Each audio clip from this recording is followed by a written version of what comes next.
Assalomu alaykum qadrli radio anglag'ich do'stlar. Bugungi roman anglish saytimizda Sengil Janishov xonim yozgan Ko'z yeshida namdalgan zimin nomli tarixiy aslama huzurlarda bo'ladi. Roda tanlash harakati 1958 yili aprelda maktab bo'yicha janubiy toqqa chiqib, bir oy yoshlar o'stingni chep qaytdik. Kang dalada to'xtamay bo'ron chiqib turardi. Kiyimlarimiz nepiz bo'g'ashqa to'nglab, hech holimiz qolmagan edi. 7-oyda yana janubiy tog'da bir oy urum urdik. 8-oyda Sayapulda qaqas issiq bo'ronda bir yarim oy temir yo'l yasadik. 10-oylarda roda qazish uchun Shaolunko'ga bordik. Shaolunko Urumchi shahridan 100 kilometr yiroqlikdagi bir soy edi. Soyning o'tirisida süp-süzük suv eqib turadigan bir o'stang bor bo'lib, shu o'stangning ikki chetidagi yeshil maysiliq va qo'yiq daraxtlardan boshqa yeshillik ko'gil bo'lmaydi. Atrof butunlay qaqas tashliq tog'lar edi. Biroza mang'andan keyin mashina o'ngga burilib, tog'lar orasiga qarab kirib ketdi. Ko'p o'tmasdan ikki tog'ning o'tirisida tosh yo'l bo'yida so'qma tomdan yasalgan fakar uylarning oldiga kelib to'xtadik. Bu yerda faqat ko'mir xonlarlar bor bo'lib, ko'mir ko'ydirib, kokos hozirlab, shahardagi zavodlarga yetkazib bergan. Ko'mir chiqadigan xonlarni 1-chi, 2-chi, 3-chi nomerli quduq deb ataydigan. Jami 6 quduq bor bo'lib, hammasi kokos ko'ydirgan. Bütün atrof kokos maydoni bo'lib, nagili borsa ko'ydirilgan ko'mir, o't va tutun. Savat ortib ko'mir to'shayotgan eshaklar, og'ziga mask tortib kokos yig'ayotgan odamlar ko'rinadi. Havoning o'zimi isipirab turadi. Biz 20 necha o'quvchini xonga ko'mir ko'lashga bo'ldik. Qolgan savodashlar tog'lardan roda ko'lashga ketdi. Ular tapqan roda tashlarini biz yotgan yami uyning oldiga to'shib dövlash bilan mashg'ul edi. Oshxona bizdan xeyli uzoqda bo'lg'ashqa tomoqni navbat bilan birimiz berib elib kelatdik va quduq oldida o'tirib yeydik. Bir kuni menga navbat kelib oshxonaga tushsam, tomoq texi tayyor bo'lmaganlikdan bir oz saqlashga to'g'ri keldi. Shu vaqtda sirtda biroz varang-churung va er kishilarning yig'ilgan ovozi anglandi. Nima bo'ldikin deb men sirtga chiqsam, oshxonaga qo'shni tom yotoq uyda 5-6 Uyg'ur yosh bolalarning yig'ilishayotganligini ko'rdim. Men bu tog' oralarida Uyg'ur yosh bolalarining borligini hech o'ylamagan edim. Hayronlik ichida, "Nima bo'ldi? Nimishqa yig'laysizlar?" deb so'rdim. Mening ovozimni anglagandan keyin ular yig'isini to'xtatib, yoshlarni surtishga boshladi. Oradan birisi, balkim ularga bosh bo'lib yurgan odamdek qiladi. "Eli, bizning 6 qarindishimiz xondan chiqqan gaz bilan zaharlanib tugab ketdi. Biz bir yurtdan, bir yerdan kelgan edik" deb ko'zlaridan eqiyotgan yoshlarni to'xtalmasdan o'ksib yig'lab ketdi. "Nereden kelgan edinglar?" deb so'rdim. "Xotandan" deb javob berdi u odam mayishlik bilan. "Xotandan?" hayronlik ichida takrorladim.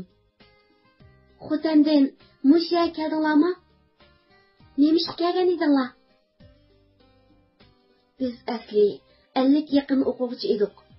Urumchiga o'qishga olib boramiz deb tizimlab elib chiqqan edik" deb gap boshladi ular bir-birlab. "Ota-onalarimizmi bolalarimizni o'qisoq degan umid bilan o'zlari ishlatayotgan ot ular harbilargacha setib bizni o'qishga avatgan edi. Nimishqidir bilamadik, bizni mush yerga elib keldi. Orqadan ko'mir xonlarda ko'mir qazishga bo'lyapti. Mana 6 ay bo'ldi. Mushu xonda ko'mir ko'lab ishlayotimiz. Bir tiyin pul ko'rmadik. Faqat yegan tamog'imiz uchun ishlayotimiz. Deb hammasi birdek dardan to'kishdi. 17-18 yoshlardagi qiron, yosh, chiroyli, o'tkir bolalarning oldini vayron bo'g'inni ko'rib, texmo hayron qoldim.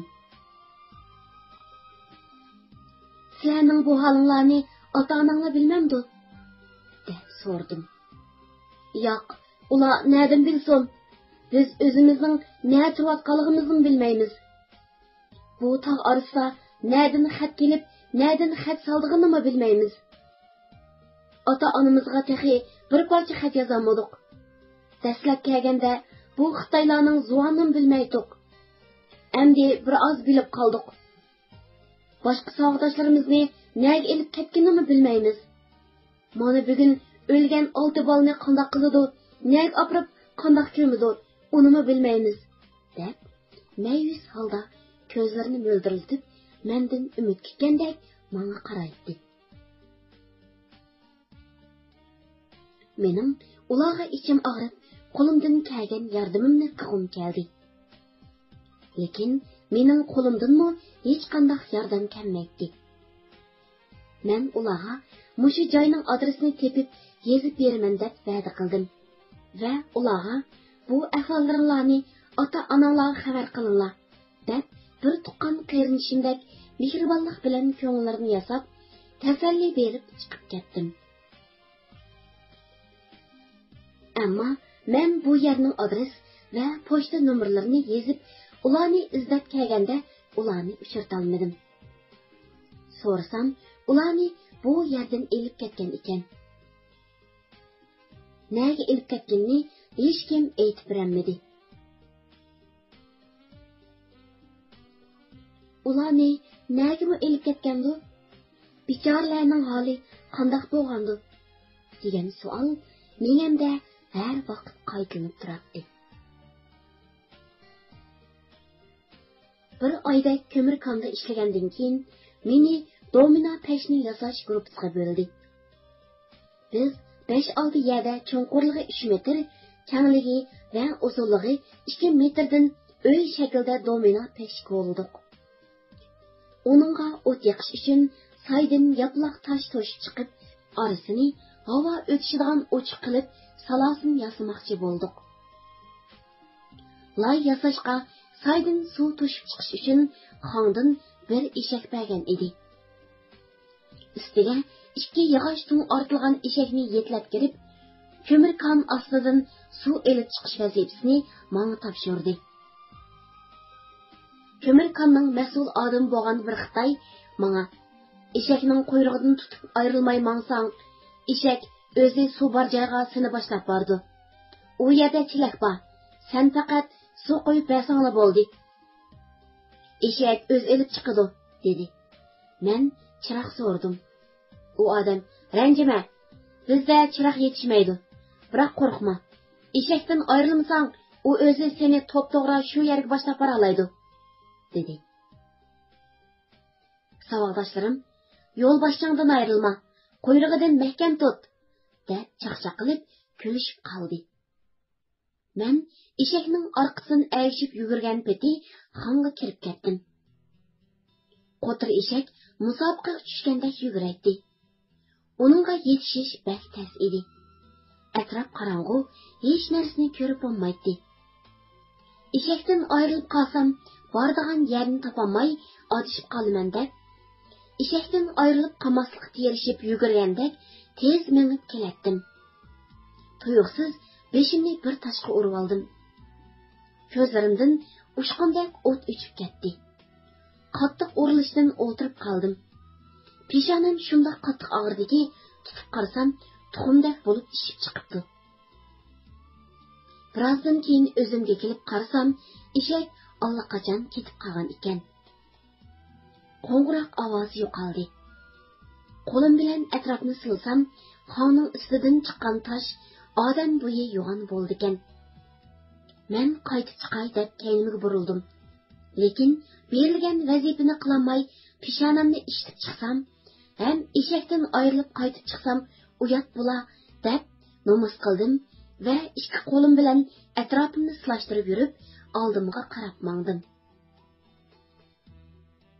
Ko'zga sursa ko'ramigidek qorong'uda ba'zida tomning u chetiga, ba'zida bu chetiga urilib ketib borganimda yiroqdan shaldir-shuldir qo'ng'iroq ovozi bilan ko'plagan eshaklarning do'pirlagan oyoq ovozi anglandi.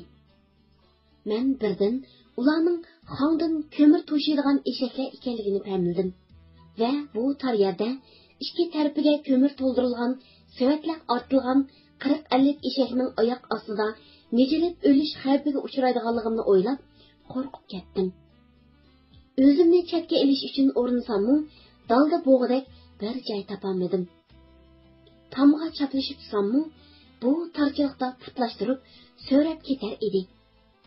Yiroqdan g'uvo panarning yo'riqida eshaklarning bir-biridan yo'l talishib, yugurib kelayotganligi ko'rindi. Nima qilarimni bilmay, "Bu yerda odam bor!" deb jenimning boricha vaqirdim.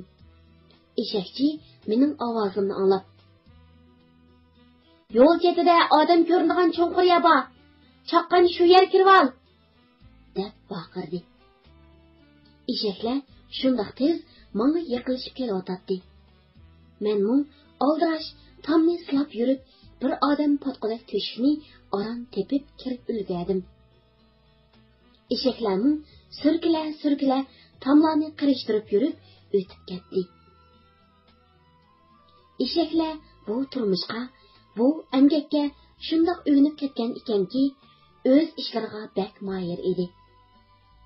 Oxirgi eshak o'tib bo'lishiga men ko'mirchanga qiqilib yo'tilib to'shikdan chiqdim. Eshakchimu panarga chiroqni ko'tarib yetib keldi. "Sen suv kirganmiding?" deb so'radi u. "Ha, suv kirgandim. Eshakdan ayrilib qolib, qorong'uda mangmay qoldim" dedim. Egiz bo'yliq, gavdalik, xuddi devida ko'ringan bu odamning turqiga qarab qo'rqim keldi. Xitoydimi bundoq yo'g'on odam chiqibgan deb o'yladim. Chunki Xitoy xalqining erlarimi kichik, pakar, nozik va saqolsiz keladi. "Eshigan suv bo'yida seni kutib turadi. Sen berib suv qo'ysanglar, o'zi yo'l boshlab chiqib ketadi. Ammo sen bu eshaklar qaytib kirmaguncha suv qo'ymay turg'in. Bo'lmasa yana yo'lda uchrashib qolsizlar" deb qo'ldagi penar chiroqni mang berib, o'zi chiqib ketdi.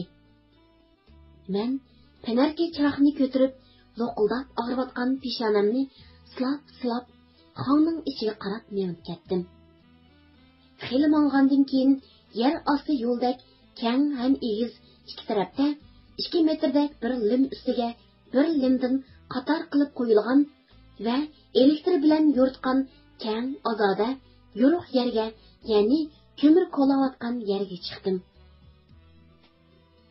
Men qiziqib atrofimga qarab qoldim. Bu yerning o'tirisidagi temir yo'lda yirik temir qachilinib, bir-biriga ulangan 10 necha vagon xonning ikkinchi beshiga menib ketdi. Balki u tarafdan vagonlar quduq orqali sirtqa tortib chiqilsa kerak deb o'yladim. Yo'lning ikkinchi tarafida suv-suzuq sular shildirlab eqib turadi. Kirdigan eshikning yanida yerni qo'lab qo'ygan ekan. Suv shu yerga yig'ilib, ondan oqadigan. Yiliqi suv to'shiydigan eshak shu yerga kelib, suv qo'yishni kutib turibdi. U yerga kirib 15 metr manganda yo'l ikki ochmoqqa bo'linib, ishkirlab, ko'mir qo'layotganlar ishlaydigan yerga kirib ketadigan. Men kirib, ko'p kechikmasdan ikkinchi turkum bo'sh vagonlarni ko'mirxon tarafga haydab kirib ketdi. Uning qarab, jiddiy emgak buning ichida ekan deb o'yladim. Men ko'mir to'shiydigan eshaklar qaytib kirgandan keyin suv qachilab, panlar bilan eshakni haydab qaytib chiqdim. Maktabning mas'ul kadrlari va o'quvchilar uyushmasining boshlig'i qatorliq kishilar kunda devidek kichik mashina bilan chiqib, o'quvchilarni chaqqon ishlashga rag'batlantirish dokladlarini qilib ketadi. aldirab yo'ruq domino pashlarni yasab bitirdik. O'quvchilarning bir qismlari almishib yurib, kech kunduz to'xtamasdan o'tirg'a ko'mirlarni dövlab, o't yoqib, atrofida cho'rdab o'tirib, ro'da tashlarni volqlar bilan urib parchalaydi. Bir qism o'quvchilar domino pashlarga bir qavat ko'mir, bir qavat ro'da tash dizib, domino pashni to'ldiradi. Shunda qilib, birining orqasidan biri degdek o'tmu yaqilishga boshladi. Har qatimqi o't yaqilgan kuni o'quvchilar sunniy hamroh qo'ydik deb bir sotka uxlamasdan ishladik. Bir haftadan keyin so'g'an pashdan kullarni tortib chiqib, ko'lda eg'ingan to'qidek bo'lib, kul ichida toshqal terishga boshladik. Xudoning qudrati, 2 oydan buyon shuncha emgak qilib jafo tortganimizga tushliq 1 kilo temir chiqsa kashki. Buningga ketgan chiqimlarmi oz emas. Boshqa ketgani emgak, vaqt va isrof bo'lgan mablag' bo'ldi. Mas'ul bo'lib kelgan kadrlarni qanday qilishni bilmay, u yoqdan bu yoqqa yuguraydi. Hamma kishining yuzida umidsizlik aks etadi. O'quvchilarning bo'lmaydigan ish uchun odamni shuncha qiynab, bekorga vaqtimizni oldi, deb bir-biriga tez ovozda qo'dirishib qoldi. Men, Ruqiya, Nasiya qatorliq bir qancha qiz Uburniga boramiz deb tog'ning keyingi jilg'ining ichiga kirgan edik. Mening to'pi ostidan parqirab chiqib turgan bir narsa ko'zim tushdi. Darhol berib qo'lim bilan to'pini surtib, tosh bilan qirib qarasam, parqirab turgan temirga o'xshash yo'g'on tosh edi. Men temir topdim deb chaqchaq qilib qizlarni chaqirdim. Qizlar yugurishib kelib, qarab, Rasululloh temirga o'xshaydi ekan. Boshliqni chaqirib ko'rsataylik, deyishdi.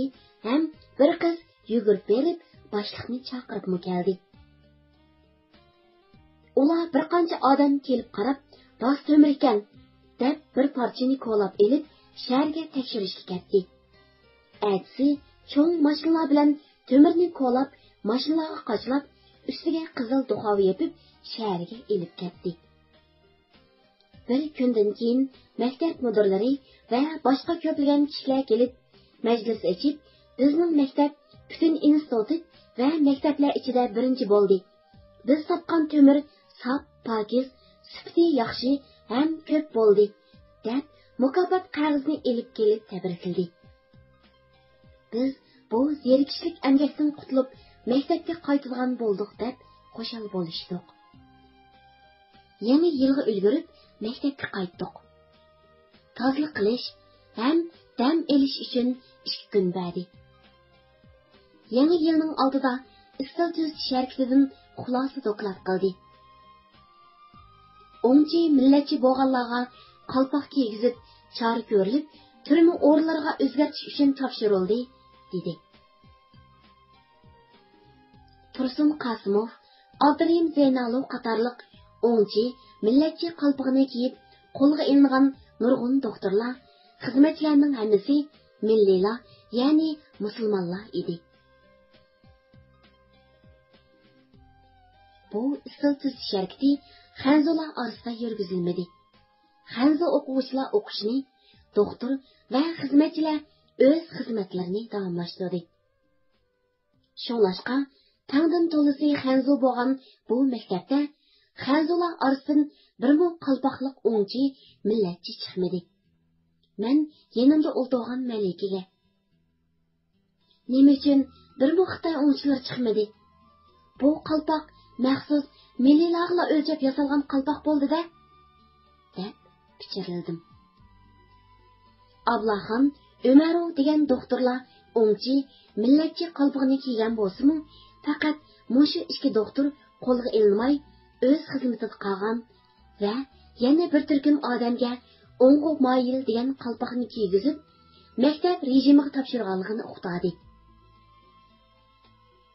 Dokladning oxirida yangi yildan keyin o'qish boshlaydiganligini va bizning qarorga 2-yillikning darsligini o'qishni boshlab, bir tarafdan Xanzo tili o'rganib, yana bir tarafdan kesib o'tadiganligini, shuning uchun qattiq terishib o'qish kerakligini uqtadi. Bu doklad menga bek qattiq ta'sir qildi. Qo'lga ilingan va tartib chiqarilgan shu kishilarning nima gunohi bor? Ular shundoq foydali yaxshi fikrlarni o'tirib qo'ydi. U fikrlarning qanday yomon va ziyonli tarafi bor? Nima uchun ularni turmaga tashlab xarob qiladi? degan savollar menimdan hech ketmaydi. Men Malikni chaqirib chiqib, maktab ichini aylangach, uningga meni azoblayotgan shu savollarni so'zladim. Menmo shundoq o'yladim do'stim. Bu yerda bir sir bor. His qildingmi? deb menga savol nazari bilan qaradi. U qanday sirdi? deb bir oz o'ylanib qoldim. Qancha o'ylasam, bu faqat milliylarni bosh ko'targizmaslik va ularni besish uchun qo'llangan usul degandan boshqa sirni topolmadim. Bu istil tuzitish harakati haqiqatan milliylarning ichidagi bilimlik, ilg'or fikrlik, qobiliyatliklarni yo'qotish edi. Biz ikkimiz bu to'g'riliq nurg'un paranglashib, qorong'i tushganda yotoqqa qaytdik.